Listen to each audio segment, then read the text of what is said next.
مشكلة الفتق القربي، الكلكعة اللي ظهرت عندك في اسفل بطنك دي كده وتحس انها نازلة عند رجليك. الكلكعة ديت اللي ممكن لما تدوس عليها ترجع تاني وتختفي، ولما تعطس او بتكح بتظهر تاني. والكلكعة ديت اللي ممكن يكون معاها ألم او ما معاش ألم، واللي بيسموها مشكلة الفتق القربي. وطبعا عايز تعرف ايه هي بالظبط وازاي تتخلص منها وتعالجها عشان خاطر تتجنب المشاكل الكتيرة اللي ممكن تعملها لك، ودوت ان شاء الله اللي نعرفه في فيديو النهارده.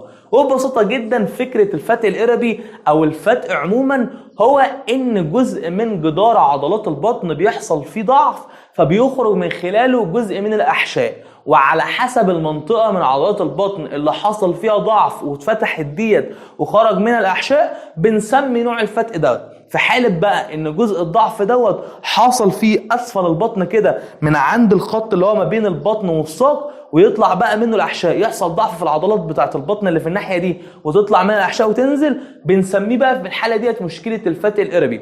طب هو اصلا ازاي او ليه يحصل ضعف في العضلات ديت وازاي يحصل الفتحه وينزل الاحشاء ديت؟ ببساطه جدا احنا عندنا الاحشاء بتاع بطنك متغطيه بغشاء بريتوني كلها، وبعد كده الغشاء البريتوني ده طبقه، وبعد كده في عضلات بطنك، وبعد كده في الجلد. لما بيحصل زي ما قلنا ضعف بقى وفتحه في عضلات بطنك ديت بتنزل منها الاحشاء. طيب ليه زي ما قلنا تاني بيحصل ضعف او بيحصل فتحه ديت؟ ده بيكون لسببين كبار. اول سبب حاجه كونجينيتال، يعني حاجه انت مولود بيها، انت مولود عندك مشكله في عضلات بطنك مثلا مش ملتئمه كويس او في مشكله فيها. تاني حاجه بقى ودوت اللي بيكون اكثر انتشارا، بيكون نتيجه ان انت عندك ضعف بس مش مفتوح، يعني مثلا مش بقى حصل عدم اكتمال في عضلات البطن واتقفلت، لا هي مكتمله ولكن حصل فيها ضعف، هي ضعيفه. زائد ان انت بتعمل مجهود كبير، ان انت بتزود الضغط جوه بطنك كتير جدا. انت مثلا بتلعب رياضات عنيفه فيها تحميل، عندك مثلا امساك مستمر فبتضطر ان انت تحزق كتير وده بيزود الضغط في بطنك. عندك كحه مزمنه بتعمل مجهود او بتشتغل شغل فيه بيزود من الضغط في بطنك. فانت لما بتزود الضغط في بطنك مع وجود عضلات ضعيفه بيؤدي لوجود فتحه في العضلات ديت، فينزل بقى من خلالها جزء من الاحشاء اللي موجوده في بطنك. وزي ما قلنا على حسب مكان الاحشاء ديت وعلى حسب الفتحه بيسمى نوع الفتق، وعلى حسب المكان بيطلع جزء من الاحشاء اللي موجود في المكان دوت. وده ببساطه جدا فكره الفتق القربي او الفتق بصفه عمومه، ان هو حصل ضعف في العضلات فخرج بقى من الاحشاء اللي موجوده ديت، فيظهر بقى عندك البروز دوت، واللي ممكن مع الوقت لو انت ما عالجتهوش يسبب لك ان في مشكله تحصل في الاحشاء اللي طلعت في البروز دوت، تموت بقى ويحصل فيها مشاكل ويحصل مشاكل كتيره جدا جدا. طب المشكله ديت بقى ينفع اعالجها بتمارين وباستخدام حزام؟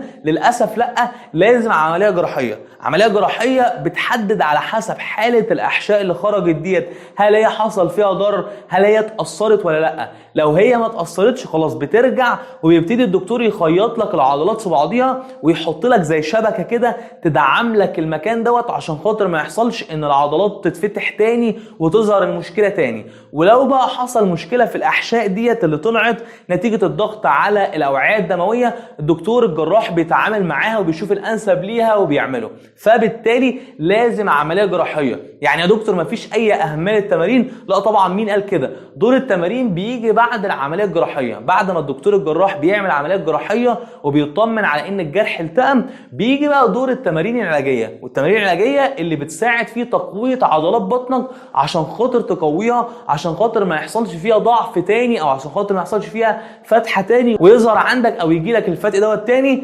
فاذا وجود التمارين ليه اهميه، ولكن بعد العمليه الجراحيه هي الاساس بالنسبه لك. طب يا دكتور احنا بنسمع عن وجود حزمه كده تضغط على الفتق دوت وتدخله، هل انت هتلبس الحزام دوت 24 ساعه؟ طبعا لا، وهيجي لك وقت ان انت تلبس الحزام مثلا وانت نايم. طب خليك وانت نايم مش لابس الحزام وكحيت او عطست او عملت حاجه فيها مجهود، الفتق هيزيد وممكن يسبب زياده في المشكله، ولو المشكله زادت ممكن يسبب غرغرينه في الجزء من الاحشاء اللي طالع ويعمل لك مشاكل كتيره جدا انت بغنى عنها. فببساطه جدا لازم اللجوء لجراح يعمل لك عمليه، والعمليه بسيطه ولكن مهمه جدا. وزي ما قلنا خلي بالك ان انت بعد العمليه تبتدي ان انت تعمل تمارين مع دكتور علاج طبيعي طبيعي يقوي لك عضلات البطن بالتمارين المناسبه لحالتك بعد العمليه. وكمان خلي بالك ان انت تعالج من الاسباب اللي كانت سبب في اصلا وجود المشكله ديت. لو بتشتغل شغل عنيف بيزود ضغط الدم في بطنك، حاول ان انت تقلله. لو بتلعب رياضه عنيفه حاول ان انت تشوف رياضه تانية. لو مثلا عندك كحه مزمنه لازم تعالجها. لو عندك امساك لازم تعالجه، عشان خاطر زي ما قلنا ما يحصلش عندك تاني ان الفتق دوت يجي لك تاني. وده ببساطه جدا فكره الفتق الاربي او الفتق بصفه عامه. وبس كده، ودوت كده كان فيديو النهارده ببساطه جدا، اللي اتمنى ان شاء الله ان هو يكون كان مفيد بالنسبه لك. طبعا لو الفيديو عجبك واستفدت بحاجه ما تنساش تعمل لايك، لان ده بيساعد على نشر الفيديو ان هو يوصل لاكبر قدر من الناس هم كمان يستفادوا بيه. وهسيب لك لينك اكونت الانستجرام بتاعنا في صندوق وصف الفيديو، لو عندك سؤال تقدر تبعته لي. بس طبعا ما تبعتليش سؤال من غير ما تعمل لي فولو، عشان خاطر مش هرد عليك لو مش عامل فولو. بهزر طبعا، كده كده ارد عليك، بس ما تنساش ان انت تعمل فولو. وبس كده، بتمنى لك صحه كويسه، اشوفك المره الجايه ان شاء الله. مع السلامه.